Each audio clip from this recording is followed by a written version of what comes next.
بسم اللہ الرحمن الرحیم۔ السلام علیکم ساتھیوں، آج امید کرتا ہوں آپ سب خیریت سے ہوں گے۔ جنت کے پتے ایپیسوڈ 19۔ نرم لہجے کے ساتھ اسے سائڈ ٹیبل پر ٹرے رکھنے کی آواز آئی۔ وہ ہلی تک نہیں۔ نیند اچھی ہے لیکن زیادتی اگر اچھی چیز کی بھی ہو تو نقصان دہ ہوتی ہے۔ یہ کھیرے کا سوپ ہے اور ساتھ ناشتہ۔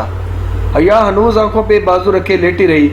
اور یہ عبد الرحمن کی کال ہے، وہ تم سے بات کرنا چاہتا ہے۔ اس نے بازو چہرے سے ہٹایا، سبز سکارف چہرے کے گرد لپیٹے، نیچے سرمئی اور گلابی پھولدار سکرٹ پہ لمبا سفید سویٹر پہنے، وہ ہاتھ میں پکڑا کارڈ لیس فون اس کی جانب بڑھائے ہوئے تھی۔ لو بات کرو۔ اس کی کم عمر چہرے پہ ایک معصومیت بڑی شفافیت تھی اور اس کی آنکھیں جو رات بھر رات میں حیا کو بھوری لگی تھیں صبح کی روشنی میں سبز لگ رہی تھی۔ وہ دنیا کی سب سے شفاف اور سب سے خوبصورت چہرہ تھا۔ مجھے اس سے بات نہیں کرنی، وہ بولی تو اس کی آواز بیٹھی ہوئی تھی۔ بہت چیخنے کے بعد اب گلا جواب دے گیا تھا۔ وہ کہہ رہی ہے اسے تم سے بات نہیں کرنی۔ اس نے فون کان سے لگا کر نرم لہجے میں انگریزی میں بتایا۔ وہ کہہ رہا ہے ایک دفعہ اس کی بات سن لو۔ اسے کو جو اس نے میرے لیے کیا ہے میں اس کی احسان مند ہوں، شکر گزار ہوں، لیکن اگر اس کے بدلے میں وہ مجھے یوں اذیت دینا چاہتا ہے تو میں ابھی اس وقت اس کے گھر سے چلی جاؤں گی۔ وہ بے حد رکھائی سے بولی۔ عائشہ گلے کا چہرہ جواباً ویسا ہی نرم اور شفاف رہا۔ اس نے سن کر فون کان سے لگایا اور ساری بات منوان انگریزی میں دہرا دی، پھر فون بند کر دیا۔ وہ کہہ رہا تھا کہ وہ انڈیا میں ذرا پھنس گیا ہے، وہ ادھر نہیں آ سکے گا اور آئے گا بھی نہیں اگر تم یہ نہیں چاہتی، اور تم جب تک چاہے ادھر رہ سکتی ہو، میں یہاں بیٹھ جاؤں گا۔ اس نے کارڈ لیس میز پہ رکھتے ہوئے کرسی کی طرف اشارہ کیا۔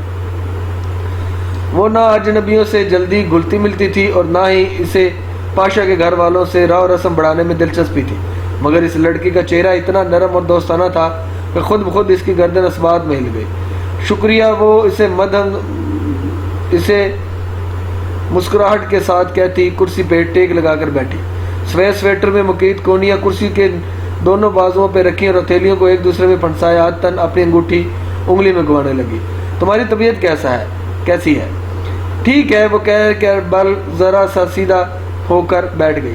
تم عبد الرحمن کی طرف سے پریشان مت ہونا، اس نے کہا ہے کہ نہیں آئے گا۔ تم تو نہیں آئے گا، جو اس نے تمہارے لیے کیا وہ اس کا فرض تھا۔ سفیر کی فیملی سے ہمارے پرانے تعلقات ہیں۔ جب تم نے سفیر کو فون کیا تو اس نے فوراً عبد الرحمن کو اپروچ کیا اور یوں پولیس کی مدد لے کر وہ تمہیں وہاں سے نکال لائے۔ مجھے کس نے اغوا کیا تھا؟ وہ بہت دیر بعد بس اتنا ہی کہہ پائی۔ یہاں بہت سے ایسے گروہ ہیں جو روس، مالدیو اور یوکرائن سے لڑکیاں اغوا کر کے یا دھوکے سے ادھر لاتے ہیں اور اس کے بعد ان ٹورسٹ لڑکیوں کو جن کا تعلق کسی غریب ملک سے ہو، ان کے گھر والے ترکی آ کر زیادہ دیر تک کیس کا تعاقب نہ کر سکیں، ان کو بھی اغوا کرتے ہیں اور ایک دفعہ ان کے پاس پہنچنے کے بعد سب لڑکیاں نتاشا بن جاتی ہیں۔ یہ نتاشاز کو آگے بھیج دیتے ہیں اور ان سے وائٹ سلیوری کرائی جاتی ہے۔ اس نے تکلیف سے آنکھیں موند لی۔ اسے یاد آ گیا کہ نتاشا ترکی میں کام کرنے والی روسی کال گرل کو کہتے ہیں۔ تم چھوڑو یہ سب، اپنے گھر فون کر لو۔ 2 دن ہو گئے ہیں، تمہیں انہیں اپنی خیریت کی اطلاع دینی چاہیے۔ اس نے جواب نہیں دیا، بس خالی نگاہوں سے کھڑکی کی جالی دار پردے کو دیکھتی رہی جو ہوا سے ہولے ہولے پھڑپڑا رہا تھا۔ اس کے پاس جواب تھا بھی نہیں۔ میں اور بہارے جنگل تک جا رہے ہیں، تم چلو گی؟ اس نے بنا تردد کے نفی میں گردن ہلا دی۔ عائشہ کے چہرے پہ ذرا سی اداسی پھیلی۔ چلو، تمہاری خوشی، آج نہیں تو کل تم ضرور ہمارے ساتھ چلنا۔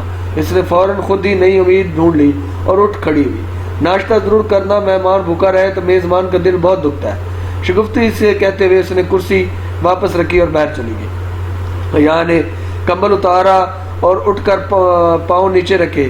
نرم گداز قلین میں پاؤں گویا دھنس سے گئے ہوں۔ وہ اپنے پیروں پہ کھڑی ہوئی تو کمر میں درد کی لہر اٹھی۔ کرسی سمیت گرنے سے اس کے کندھے اور کمر اور گھٹنوں پہ بہت سی چوٹیں آئی تھیں۔ وہ قلین پہ ننگے پاؤں چلتی ڈریسنگ ٹیبل کے قد آور آئینے کے سامنے جا کھڑی ہوئی۔ اس کا عکس بہت تھکا نکاحت زدہ سا لگ رہا تھا۔ متورم آنکھیں تلے ہلکے اور ایک آنکھ کے نیچے گہرا جامنی سا نیل، پیشانی پہ چند خراشیں، تھوڑی پہ بڑی سی خراش اور ہونٹ کا دایاں کنارہ سوجا ہوا۔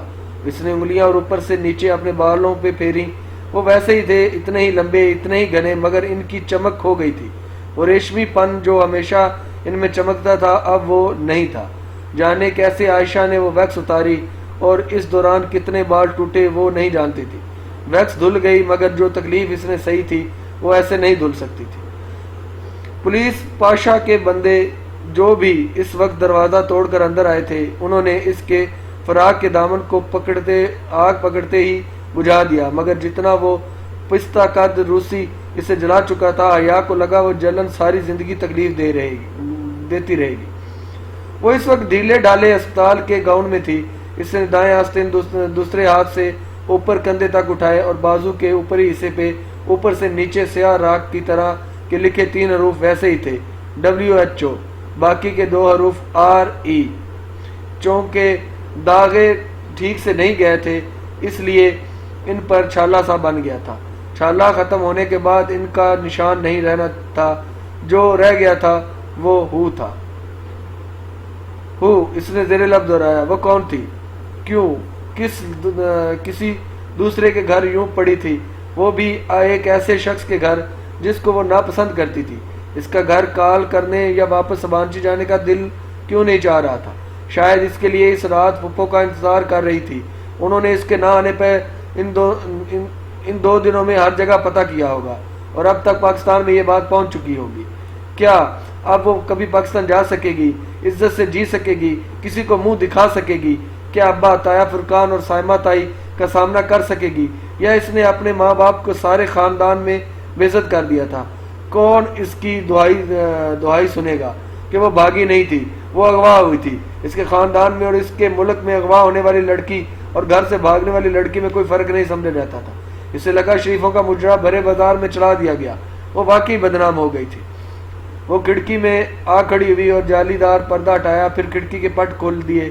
سمندر کی سرد برفیلی اور ہوا اس کے چہرے سے ٹکرائی اور کھلے بال پیچھے کو اڑنے لگے۔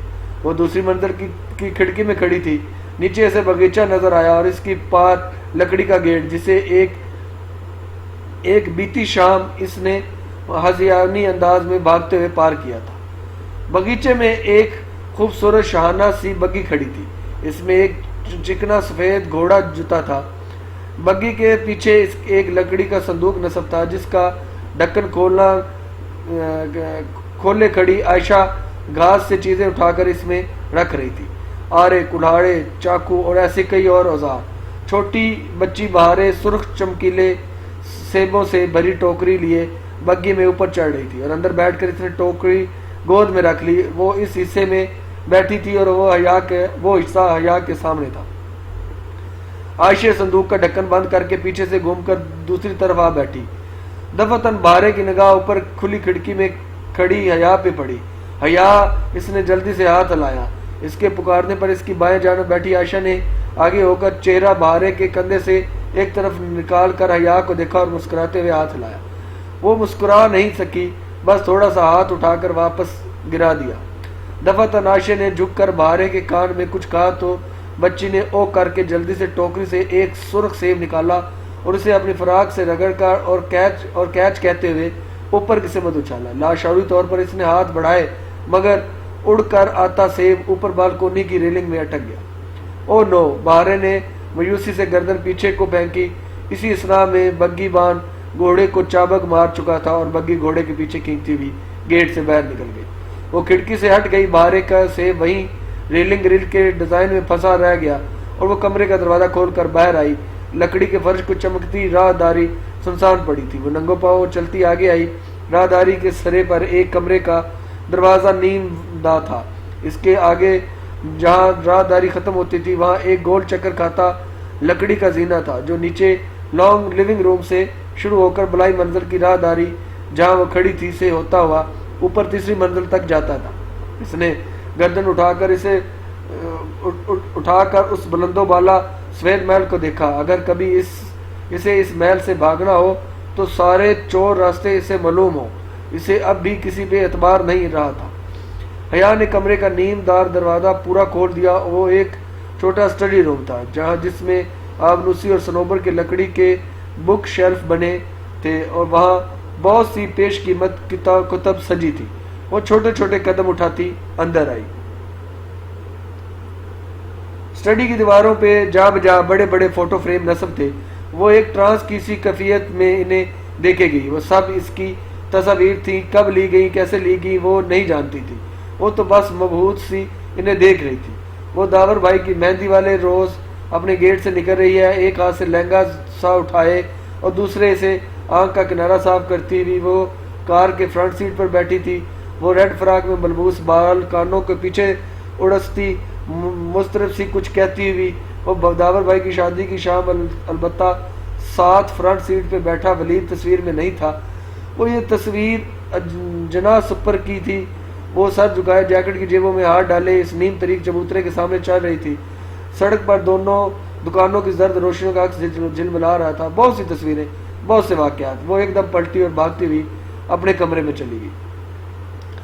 ہر سو آگ پھیلی تھی, زرد سرخ لپیٹیں کسی ازدے کی زبان کی مانند لبک لبک کر اس کی جانب بڑھ رہی تھی.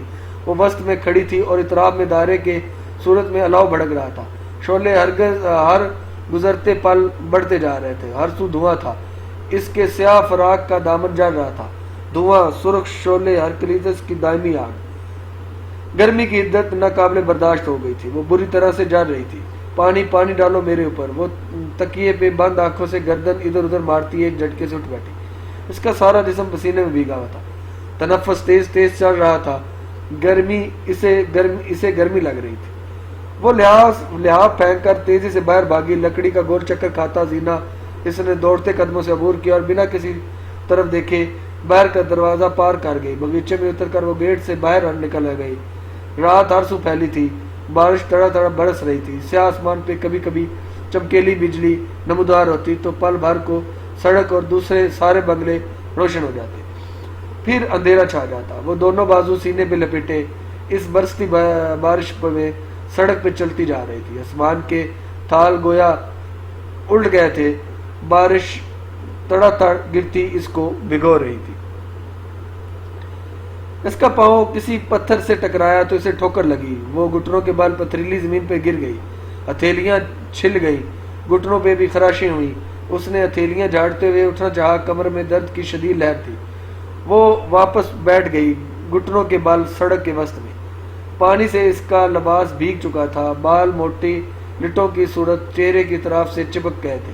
اس کے اندر کی آگ سرد پڑنے لگی. جامنی پڑتے لب کپکپانے لگے. وہ اٹھ کھڑی ہوئی.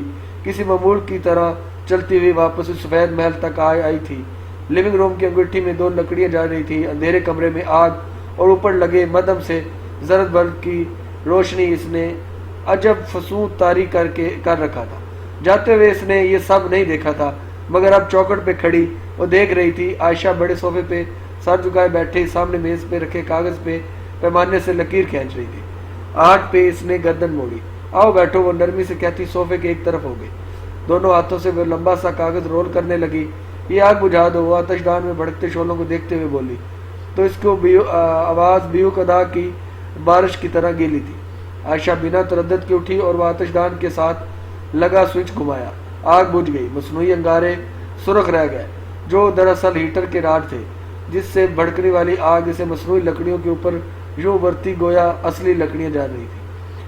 اب اپنی بات دہرا کر عائشہ رول کر کے لپیٹے کاغذ پہ ربڑ بینڈ چڑھانے لگی. وہ مکان کے انداز میں چلتی آگے آئی اور صوفے کے دوسرے کنارے پہ ٹک گئی. اس کی نگاہیں بجھتے انگاروں پہ تھیں جو اب سرخ رنگ گھور رہے تھے, جو اب اپنا سرخ رنگ کھو رہے تھے. اپنا گھر فون کر لو, وہ لوگ پریشان ہوں گے. مجھے ڈر لگتا ہے میں سب کو کیسے فیس کروں گی. آتش دان پہ جمی اس کی بڑی بڑی آنکھیں میں سراسیمگی تیر رہی تھی. جس اللہ نے تمہاری پہلے مدد کی ہے وہ اب بھی کرے گا. 3 دن ہو گئے ہیں, اب تک سب کو پتہ چل گیا ہوگا. جب تمہارا قصور نہیں ہے تو ڈرو بھی مت. عائشہ نے کارڈ گلاس اس کی طرف بڑھا دیا. اگر انہوں نے کوئی غلط بات کی تو میں دوبارہ نہیں کہوں گی, مگر ایک دفعہ کوشش کر لو. اس نے کارڈ گلاس پکڑتے ہوئے عائشہ کو دیکھا. سیاہ اسکارف میں لپٹا اس کا چہرہ مدھم روشنی میں دمک رہا تھا. اب اس کی آنکھیں گہری لگ رہی تھی, سیاہی مائل گہری. اس نے وال کلاک کو دیکھا. یہی آدھی رات تک تو وہاں 9-10 بجے ہوں گے. گھر کا نمبر اسے زبانی یاد تھا۔ وہ بھیگی بھیگی انگلیوں سے بٹن پش کرنے لگی اور پھر فون کان سے لگایا۔ عائشہ اپنے پیمانے پرکار اور پینسل سمیٹ کر چھوٹی تھیلی میں ڈالنے لگی۔ ہیلو، وہ فاطمہ کی آواز تھی۔ ہیلو اماں جی، اماں میں حیا۔ اس کی آواز میں آنسوؤں کی نمی تھی۔ کیسی ہیں آپ؟ میں ٹھیک ہوں، سوری بیٹا میں تمہیں اتنے دن فون نہیں کر سکی۔ اصل میں محوش کی دعوتیں ہو رہی ہیں آج کل پوری فیملی میں، کبھی کدھر تو کبھی کدھر، اتنی مصروف رہی کہ روز فون کرنا ہی رہ جاتا تھا۔ ابا کدھر ہے؟ اس سے بولا نہیں جا رہا تھا۔ وہ یہ سامنے ہی بیٹھے ہیں، کراچی گئے ہیں، آج ہی واپس ہوئی ہے۔ اماں اور بھی بہت کچھ کہہ رہی تھی۔ اس کے سینے میں اٹکی سانسیں بالآخر بحال ہوئی۔ دکھتے سر میں درد ذرا کم ہوا، کسی کو پتہ نہیں چلا تھا۔ اماں سے پپو کا نمبر لے کر اس نے انہیں کال کی۔ اچھی بھتیجی ہو تم، کھانا کا کہہ کر غائب ہو گئی۔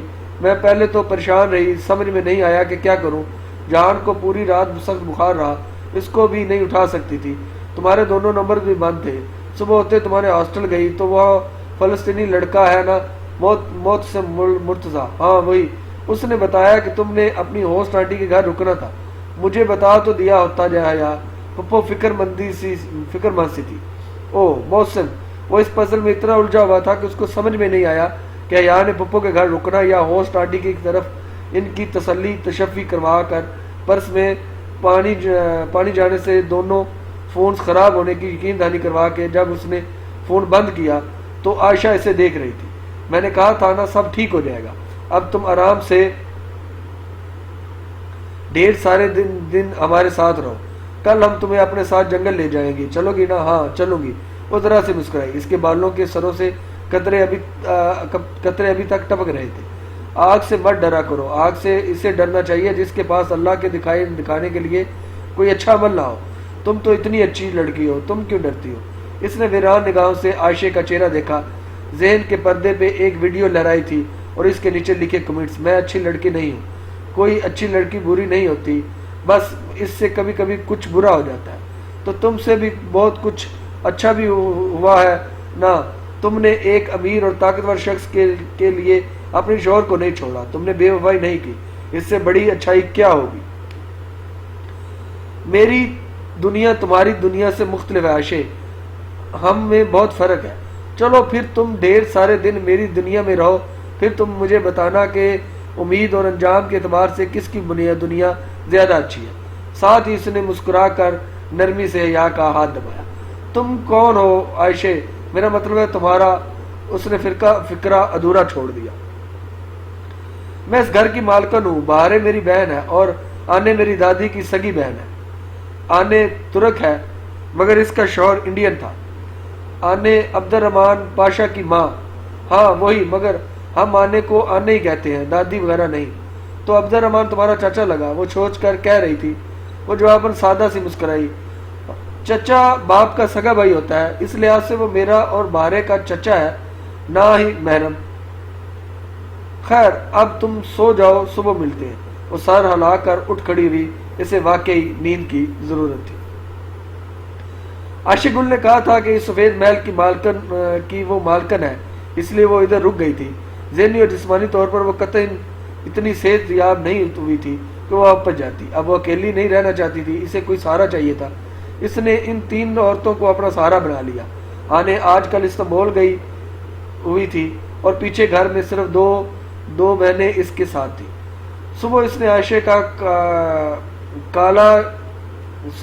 نے عائشہ کا لایا ہوا لباس زبطن کیا، پوری آستینوں والا، پاؤں کے چھوتی آف وائٹ میکسی جس کا گلا گردن تک بند تھا، وہ جگہ جگہ سفید ننے موتی لگے ہوئے تھے، بال چہرے کے ایک طرف ڈالے، وہ دونوں پہلوؤں سے میکسی ذرا سا اٹھائے لکڑی کے زنے اتر رہی تھی۔ جب اس نے عائشہ کی آواز سنی اور وہ نیچے اپنے بیڈ روم کے آدھے کھلے دروازے کے کمبل طے کرتے ہوئے بہارے کو آوازیں دیتی نظر آ رہی تھی۔ بہارے گل اٹھ جاؤ، وہ کتنا سو گی۔ فیروزی سکارف اور سکرٹ بازو بلاؤزر پر لمبا سویٹر پہنے وہ باہر جانے کے لیے تیار تھی۔ بس 5 منٹ۔ عائشہ گل کمبل سے بہارے کوئی آواز آئی۔ ہماری امت کے صبح کے کاموں میں برکت ہوتی ہے بہارے، جو الل صبح روزی کی تلاش میں نکلتے ہیں ان کا رزق بڑھتا ہے، جو پڑھتے ہیں ان کا علم بڑھتا ہے، اور جو سوتے ہیں ان کی نیند بڑھ جاتی ہے۔ اور پھر وہ سارا دن سوتے ہی رہتے ہیں۔ بہاریں منہ مسوڑتی کمبل پہن کر اٹھ کھڑی ہوئی، عائشہ اس کا کمبل بھی طے کرنے لگی۔ تم ہمارے ساتھ چلو گی نا حیا؟ بہاریں نے مندی آنکھوں سے اس چوکھٹ میں کھڑے دیکھا تو پوچھ اٹھی۔ ہاں میں۔ ابھی تم جنگل جاؤ گی؟ نہیں، پہلے ہم سفیر کی ممی کی طرف جائیں گے، مجھے ذرا کام تھا ان سے، ٹھیک ہے نا؟ عائشہ نے تائید چاہی۔ شور، اس نے شانے چکا دیے۔ وہ خود ان دونوں بہنوں کے رحم و کرم پر چھوڑ چکی تھی۔ ہم جب جنگل لکڑیاں کاٹنے جاتے ہیں، یہاں لکڑیاں کاٹنے کی اجازت نہیں تو نہیں، مگر ہمارے پاس خصوصی پرمٹ ہے، ہم لکڑیاں کی چیزیں بنا کر بازار بیچتے ہیں۔ اتنے بڑے گھر کی مالکن کو بڑائی بننے کی کیا ضرورت ہے؟ وہ بگی میں چڑھتے ہوئے مسکرا کر بولی تھی۔ حیا سلمان، ہمیں انڈر ایسٹیمیٹ مت کرو، ہم بہت مہنگی چیزیں بناتے ہیں، وہ ہنس کر کہتے ہوئے اندر بیٹھ گئی۔ وہ دونوں اطراف میں تھیں اور بہاریں ان کے درمیان۔ بگی اب بنگلوں سے گھری سڑک پر دوڑنے لگی تھی، گھوڑے کی ٹاپوں کی آواز سارے ماحول میں گونج رہی تھی۔ عثمان انکل کا گھر کہاں ہے؟ وہیں مسجد کے پاس، تم نے ہماری مسجد دیکھی ہے نا؟ وہاں تو تم ایک دفعہ آئی تھی۔ ہاں مجھے یاد ہے، میں نے تب تم دونوں کو دیکھا تھا، وہ آواز سے اٹھتے بالوں کو سمیٹتے ہوئے بولی تھی۔ بہارے کے چہرے پہ بار بار اس کے بال اڑ کر آ رہے تھے، مگر بہارے برا مانے بغیر اپنی گلابی بڑے سے پرس کو سینے سے لگائے خاموشی سے بیٹھی تھی۔ اس کے گھنگریالے بھورے بال پونی میں بندھے تھے۔ تمہارے ساتھ اس دن کوئی تھا؟ عائشہ نے آنکھیں بند کر کر ایک لمحے بھر کو جیسے یاد کیا۔ فیروزی اسکارف میں اس کی بھوری سبز آنکھیں اب نیلی سبز رنگ دے رہی تھی۔ ہاں، وہ میرا کزن ہے اور شوہر بھی۔ اچھا تھا، عائشہ مسکرا دی۔ وہ بھی جواباً ذرا سی مسکرائی۔ اس پل اسے وہ بہت اچھا شخص بہت یاد آیا تھا۔ شیخ عثمان شبیر کا بنگلہ بیوک ادا کے دوسرے بنگلوں کی نسبت ذرا سادہ تھا۔ ایک بڑے کمرے میں جہاں فرشی نشست تھی، حلیمہ آنٹی ان کا انتظار کر رہی تھی۔ وہ بہت ملنسار، بہت خوبصورت خاتون تھی۔ شلوار قمیض پہ بڑا سا دوپٹہ چہرے کے گرد لپیٹے، وہ پہلی ہی نظر میں اسے اچھی لگی تھی۔ یہ حیا ہے، میں نے بتایا تھا نا۔ عائشہ کلین پہ ان کے سامنے دو زانوں ہو کر بیٹھ گئی۔ دونوں کے درمیان ایک چھوٹی میز تھی جس پہ عائشہ نے اپنا ہاتھ رکھا تھا۔ حیا اور بہاریں ایک طرف بیٹھ گئی۔ میں جانتی ہوں، مجھے اچھا لگا کہ تم حیا کو ساتھ لائی ہو۔ وہ مسکرا کر عائشہ کے ہاتھ کے پشت پہ سپرے کر رہی تھی۔ حیا جواباً مسکرائی، پھر بہاریں کے قریب بہت دھیمی سی سرگوشی کی۔ یہ کیا کر رہی ہیں؟ آج چاند کی 21ویں تاریخ ہے نا، آج عائشہ اپنا خون نکلوائے گی، ابھی دیکھنا، آنٹی اس کے ہاتھ میں بلیڈ سے کٹ لگائے گی۔ اس نے بے یقینی سے بہاریں کو دیکھا اور پھر قدرے فاصلے پر بیٹھی عائشہ اور حلیمہ آنٹی کو۔ وہ اس کے ہاتھ کی پشت پہ کچھ لگا رہی تھی۔ عائشہ کو اس کی جانب کمر تھی، سو وہ ٹھیک سے دیکھ نہ سکتی تھی کہ وہ کیا کر رہی ہے۔ قریباً 10 منٹ بعد عائشہ اٹھی تو اس کے ہاتھ کی پشت پہ ایک گول سرخ نشان سا بنا ہوا تھا۔ وہ یک ٹک اس کے ہاتھ کو دیکھتے گئی۔ یہ کیا ہے؟ اس نے ناسمجھی سے عائشہ کو دیکھا۔ بہت عرصہ ہو گیا میں نے سینکی لگوانا، میں نے کپنگ نہیں کروائی تھی، سوچا آج کروا لوں۔ تم نے کبھی کروائی ہے یہ تھراپی؟ اس نے نفی میں سارا لاتے ہوئے لاشعوری طور پر اپنے ہاتھ پیچھے کر لیا۔ تم کیوں کرواتی ہو یہ؟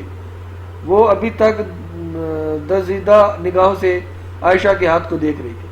میں یہ اس لیے کرواتی ہوں کیونکہ جب رسول اللہ صلی اللہ علیہ وسلم معراج پر گئے تھے تو ادھر فرشتوں نے ہماری امت کے لیے جو بہت پرزور تاکید کی تھی وہ کپنگ کروانے کی تھی۔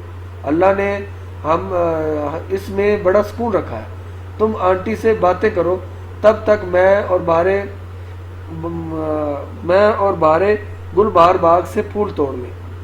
وہ دونوں باہر چلے گئیں تو وہ قدرے ہچکچاتے ہوئے اٹھ کر ان کے سامنے آ بیٹھی۔ انہوں نے نرمی سے مسکرا کر اسے دیکھتے ہوئے ہاتھ بڑھایا تو بلا ارادہ حیا نے اپنا ہاتھ ان کے ہاتھ میں دے دیا۔ تب اسے محسوس ہوا کہ انہوں نے شفاف پتلا دستانہ پہن رکھا تھا۔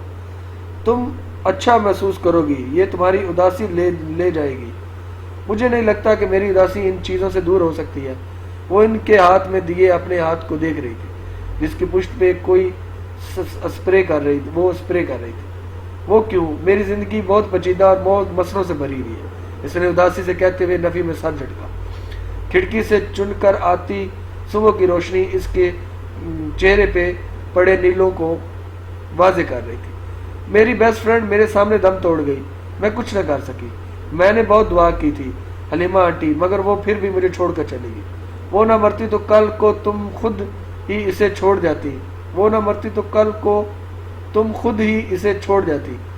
بعض چیزیں ہمیں ناگوار لگتی ہیں اگر وہ ہمارے لیے اچھی ہوتی ہیں، اور اگر وہ اس بیماری سے بچ جاتی مگر معذور ہو جاتی اور کسی بھی وجہ سے اس کا گھر چھوٹ جاتا اور تمہارے آسرے پر آ پڑتی اور تمہیں ساری زندگی اس کی خدمت پڑنی پڑتی، تو تم چند ماہ یہ کر پاتی، پھر تنگ آ کر خود ہی اس کو چھوڑ دیتی۔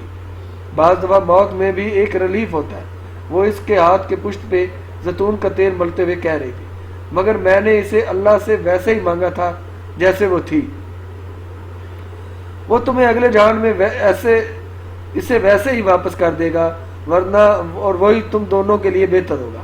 وہ رسان سے کہتے ہوئے اب ایک شیشے کا کپ جس کی پیندے پہ کوئی آلہ لگا ہوا تھا الٹا کر اس کی ہتھیلی کی پشت پہ رکھ رہی تھی۔ مگر میں اس غم کا کیا کروں جو میرے اندر سلگ رہا ہے۔ غم سر جھکائے الٹے پاؤں کپ کو دبائے ہوئے انہوں نے نفی میں گردن ہلائی۔ ہم مرنے والوں کے لیے تھوڑی روتے ہیں بچے، مرنے والوں کے لیے کوئی بھی نہیں روتا، ہم سب تو اپنے نقصان پہ روتے ہیں۔ ہمارا غم تو بس یہی ہوتا ہے کہ وہ ہمیں اکیلا چھوڑ کر چلا گیا۔ وہ ڈب ڈبائی آنکھوں سے انہیں دیکھے گئی۔ اسے اپنے ہاتھ پہ کپ کا دباؤ محسوس نہیں ہو رہا تھا۔ وہ چند لمحے کے لیے ہر شے سے دور چلی گئی۔ میری زندگی میں اتنے مسئلے کیوں ہیں حلیمہ آنٹی؟ تمہیں لگتا ہے یا کہ صرف تمہاری زندگی میں مسئلے ہیں، باقی سب خوش و خرم زندگی گزار رہے ہیں؟ نہیں بچے، یوں تو ہر شخص دکھی ہے، اور یہاں ہر بندہ ہی دکھی ہے۔ ہر ایک کا دل ٹوٹا ہوا ہے، سب کو کسی ایک چیز کی طلب ہے۔ کسی کو مال چاہیے، کسی کو اولاد، کسی کو صحت تو کسی کو رتبہ، کوئی ایک محبوب شخص یا کوئی ایک محبوب چیز، بس یہی ایک مسئلہ ہے۔ ہماری زندگی میں ہم سب کو ایک تماشے کی تمنا، ایک شے کی تمنا ہے، وہی ہماری دعاؤں کا موضوع ہوتی ہے، اور وہ ہمیں نہیں مل رہی ہوتی۔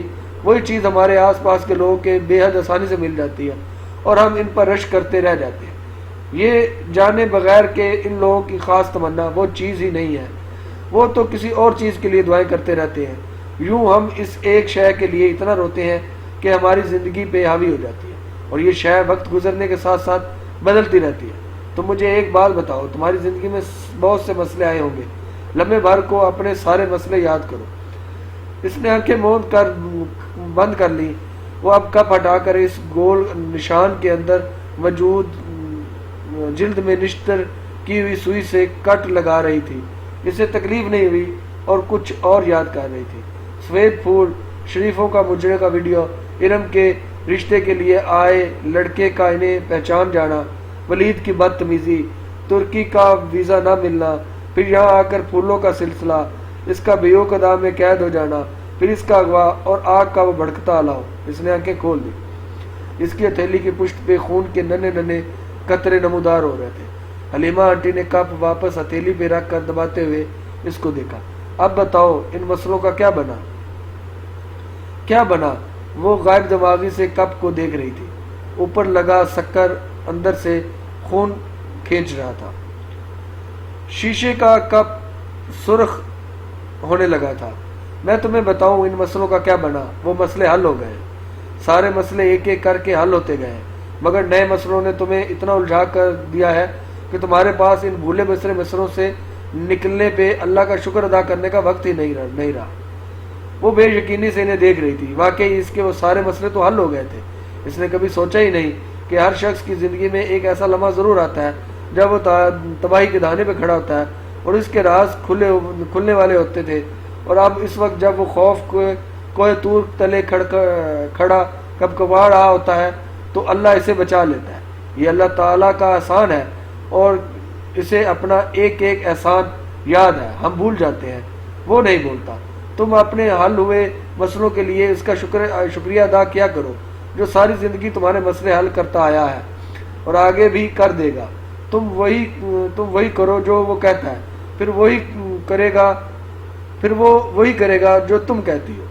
پھر جن کے لیے تم روتی ہو وہ تمہارے لیے روئیں گے، اور تب تمہیں فرق نہیں پڑے گا۔ کپ کا شیشہ سرخ ہو چکا تھا، اس میں اوپر تک خون بھرتا جا رہا تھا۔ میرا لائف سٹائل بہت مختلف ہے، میں ان چیزوں سے خود کو ریلیف نہیں کر پاتی۔ لمبی لمبی نمازیں، تسبیح، یہ سب نہیں ہوتا مجھ سے۔ میں زبان پہ آئے طنز کو نہیں روک سکتی، میں عائشہ گل کی طرح کبھی نہیں بن سکتی۔ میں ان چیزوں سے بہت دور آ گئی ہوں۔ دور ہمیشہ ہم آتے ہیں، اللہ وہیں ہے جہاں پہلے تھا، فاصلہ ہم پیدا کرتے ہیں، اس کو مٹانا بھی ہمیں ہوتا ہے۔ انہوں نے خون سے بھرا کپ سیدھا کر کے ایک طرف رکھا اور ٹیشو سے اس کا ہاتھ صاف کیا۔ ہاتھ کی پشت پہ گول دائرے میں جگہ خاصی اونچی ابھر گئی تھی، کسی بیک شدہ کیک کی طرح، جس کا درمیان کناروں سے زیادہ اونچا ابھر جاتا ہے۔ حلیمہ آنٹی، کیا میرے سارے مسئلے حل ہو جائیں گے؟ پہلے اس نے حل کیے ہیں، اب بھی وہ حل کر دے گا۔ حیا، لوگ کہتے ہیں کہ زندگی میں یہ ضروری ہے، وہ ضروری ہے۔ میں تمہیں بتاؤں، زندگی میں کچھ بھی ضروری نہیں ہوتا، نہ مال، نہ اولاد، نہ رتبہ، نہ لوگوں کی محبت۔ بس آپ ہونے چاہیے، اور آپ کا اللہ تعالیٰ سے ہر پل بڑھتا ہوا تعلق ہونا چاہیے۔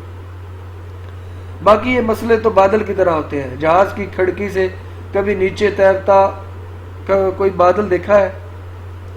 اوپر سے دیکھو تو وہ کتنا بے ضرر لگتا ہے، مگر جو اس بادل تلے کھڑا ہوتا ہے نا، اس کا پورا آسمان بادل ڈھانپ لیتا ہے۔ وہ یہ سمجھتا ہے کہ روشنی ختم ہو گئی اور دنیا طریق ہو گئی۔